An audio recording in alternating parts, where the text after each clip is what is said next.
Bismillahirrahmanirrahim. Assalamualaikum warahmatullahi wabarakatuh. Perkenalkan, saya Ahmad Rusdan Abdul Hadi dari Prodi D3 Keperawatan tingkat 1B, NIM P0512022104. Di sini saya akan menjelaskan mata kuliah psikologi tentang kepribadian. Kepribadian adalah tingkah laku yang ditampakkan ke lingkungan sosial mengenai diri sendiri yang diinginkan agar dapat ditangkap oleh lingkungan sosial. Kepribadian adalah sifat dan karakteristik yang relatif permanen dan memberikan konsistensi maupun individualitas pada perilaku manusia. Secara ilmiah, kepribadian adalah sesuatu yang bersifat permanen, menuntun, mengarahkan, dan mengorganisir aktivitas manusia. Baiklah, selanjutnya tentang tokoh idola yaitu Ibnu Sina. Biografi Ibnu Sina. Nama asli beliau adalah Abu Ali Husain bin Abdullah bin Hasan bin Ali bin Sina, adalah nama dari Ibnu Sina atau Avicenna. Lahir pada 370 Hijriah atau 980 Masehi di kota Bukhara dan berasal dari keluarga bermadzhab Ismailiyah. Ayah Ibnu Sina bernama Abdullah dan ibu Ibnu Sina bernama Satarah, berasal dari daerah Afsanah. Ibnu Sina wafat pada Jumat pertama Ramadan tahun 428 Hijriah atau 1037 Masehi pada usia 57 tahun. Jasad Ibnu Sina dikebumikan di Hamazan, yaitu daerah Tehran. Wafat pada tahun 428 Hijriah pada usia 58 tahun. Nama Ibnu Sina semakin terkenal ketika Ibnu Sina mampu menyembuhkan penyakit Raja Bukhara bernama Nuh Ibnu Mansyur. Saat itu umur Ibnu Sina baru 17 tahun. Sebagai penghargaan, Raja meminta Ibnu Sina menetap di istana selama sang Raja dalam proses penyembuhan. Pendidikan Ibnu Sina. Pengetahuan yang pertama kali yang dia pelajari adalah membaca Al-Quran. Setelah itu, ia melanjutkan dengan mempelajari ilmu-ilmu agama Islam seperti tafsir, fiqih, usuluddin, dan sebagainya. Berkat ketekunan dan kecerdasannya, beliau berhasil menghafal Al-Quran dan menguasai berbagai cabang ilmu-ilmu agama tersebut pada usia yang belum genap 10 tahun. Dalam bidang pendidikan lain, beliau juga mempelajari beberapa cabang ilmu, diantaranya matematika, logika, fisika, kedokteran, astronomi, hukum, dan sebagainya. Ibnu Sina merupakan seorang filsuf, ilmuwan, dokter, dan penulis aktif yang lahir di zaman keemasan peradaban Islam. Pada zaman tersebut, ilmuwan-ilmuwan muslim banyak menerjemahkan teks ilmu pengetahuan dari Yunani, Persia, dan India. Guru-guru Ibnu Sina. Di samping belajar secara otodidak, Ibnu Sina juga menyerap berbagai ilmu dari beberapa orang guru, antara lain Abu Bakar Ahmad bin Muhammad al-Barqi al-Khawarizmi untuk ilmu bahasa, Ismail al-Azid untuk ilmu fikih, Abu Sal al-Masihi, serta Abu Mansur al-Hasan bin Nuh untuk ilmu kedokteran. Beliau juga belajar aritmatika dari Ali Nasili, seorang sufi Ismaili berkebangsaan India. Metode ilmiah Ibnu Sina. Di antara metode-metode dari pemikiran Ibnu Sina seperti astronomi, filsafat, dan lain-lain, paling populer adalah bidang kedokteran, yaitu penyakit TBC yang kronis.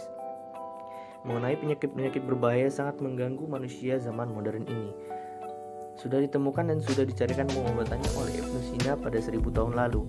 Selain itu, Ibnu Sina menulis tentang cara mengobati penyakit-penyakit kulit dan penyakit gangguan jiwa. Di antara penyakit terakhir ini, Ibnu Sina telah menemukan sakit cita, love sickness, akibat hilangnya keseimbangan serta penjagaan diri. Begitu juga dengan sakit demam panas, juga penyakit-penyakit kronis. Pengobatannya sangat sederhana, yaitu setelah dilakukan pemeriksaan, maka si penderita dapat dipertemukan dengan orang yang dirinduinya, dari pria juga wanita. Pengaruh Ibnu Sina dalam ilmu kesehatan. Berkat prestasinya dalam ilmu medis, Ibnu Sina memperoleh julukan Father of DDI dalam bukunya Doctors, Bapak para Dokter. Nasir Arsyad menyebutkan bahwa Dr. Kawakan Ibnu Sina pernah dijuluki sebagai Medicorum Principal atau Raja di Raja Dokter oleh kaum Latin skolastik. Julukan lain pernah diberikan kepada Ibnu Sina, misalnya Raja Obat.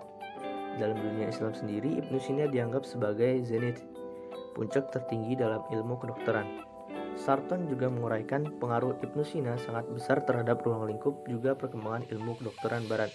Karya ilmiah, textbook, Ibnu Sina merupakan referensi dasar utama ilmu medis di Eropa dalam periode waktu lebih panjang dari buku-buku lainnya. Adapun karya-karya Ibnu Sina sebagai berikut. Yang pertama, kitab Qanun fi al-Tibb merupakan karya Ibnu Sina dalam bidang ilmu kedokteran. Yang kedua, kitab Asy-Syifa merupakan karya Ibnu Sina dalam bidang filsafat. Yang ketiga, kitab An-Najah. Kitab ini mempelajari dasar-dasar ilmu hikmah dan tentang ilmu jiwa. Dan yang keempat, kitab Fi Aqsam al-Ulum al-Aqliyah merupakan karya Ibnu Sina dalam bidang ilmu fisika. Dan yang terakhir, kitab Al-Isyarat wa Al-Tanbihat, isinya mengandung uraian tentang logika dan hikmah.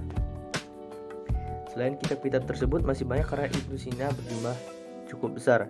Namun untuk mengetahui berapa jumlah buku karya-karya Ibnu Sina atau tersebut secara pasti sangatlah sulit, mengingat perbedaan tentang sedikit banyaknya data yang digunakan. Namun untuk menjawab hal ini, setidaknya ada dua pendapat. Pertama, dari penyelidikan yang dilakukan oleh Father of the Mission di Kairo terhadap karya-karya Ibnu Sina. Ia mencatat sebanyak 276 buah. Yang kedua, Philip Kahiti dengan menggunakan daftar dan dibuat Al-Kifti mengatakan bahwa karya-karya tulis Ibnu Sina sekitar 99 buah. Pemikiran filsafat Ibnu Sina. Ibnu Sina sangat mengutamakan logika.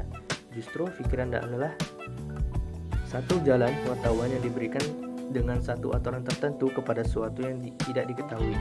Jalan pikirannya bertolak dari konsepsi makhluk dan mengembangkan dengan argumentasi ontologia.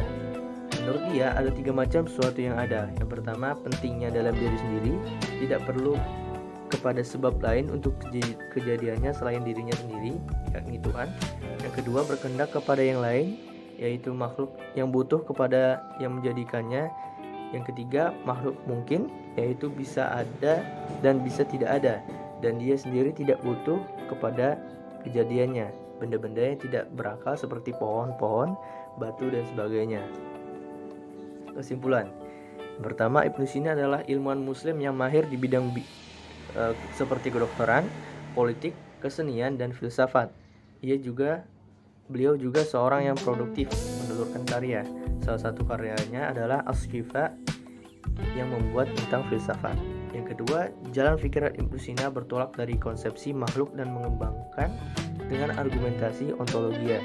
Secara garis besar, ia membagi sesuatu yang ada atas 2 sisi, yaitu fisika dan metafisika. Yang ketiga, Ibnu Sina menganggap Tuhan adalah sebab yang efisien dari alam. Tuhan bertindak dalam alam yang bergerak terus-menerus dalam wujud yang ada, sebagai sebab dirinya sendiri atau dibutuhkan oleh orang lain.